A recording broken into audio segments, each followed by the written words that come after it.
Good morning, everybody. Thank you for coming. Please help yourself to breakfast and honestly sponsored. I'm always bothered this time of year because Father Noach doesn't really get a lot of respect. He, according to the Medrash, he developed all kinds of instruments, agricultural instruments, plow. He's the first one to recognize grandparents, and yet you look at one of the Rashi, there's an opinion that's pretty disparaging of Noach. What does Rashi say?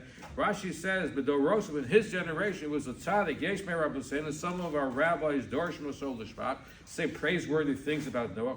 Kol Shekain, had he been B'dorosh Shel Tzadikim, he would have been even a greater Tzadik. V'yesh, but Rashi says, there are those Shedorshim Osol Lishmak. They speak best to his detriment. Lefi Doro, he said, only in his generation was it tzaddik. Had he been in Avram's generation, would have been considered nothing.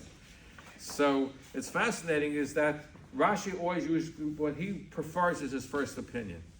That's how Rashi usually operates. The second opinion is not the one that is his favorite opinion.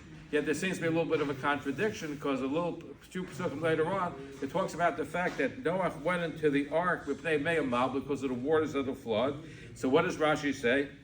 Noach was a man of little faith. He believed but didn't really believe that God's going to bring the Mabul until the waters forced him in. So it seems like Noach is not such a great tzaddik according to this. However, my father, he told me a wonderful shot that you have to change the comma.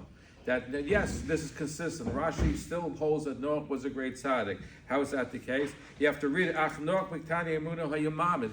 had faith that even people in this generation would do tshuva. He didn't believe that God would bring the water until he forced them in. So this is consistent with Rashi. And by the way, like Yonah, Tzohar, there's another thing with Tzohar, where he made this light. So there's two opinions Rashi has. One gives an opinion is that it was an actual window, and the other opinion was a diamond. Again, Rashi being consistent. If he was a tzaddik, then he's able to see what's happening. But if you're not a tzaddik, you can't see the suffering of the generation. That's where he needed the actual diamond. So Rashi is consistent. Noach was a tzaddik. We should, and Fem the Rabbi say we shouldn't give him a bum rap. We should really speak this parasha. He's the father of all of mankind, so to speak. We should really treat Noach with respect, especially during Parshat Noach. Have a wonderful day. Have a great Shabbos.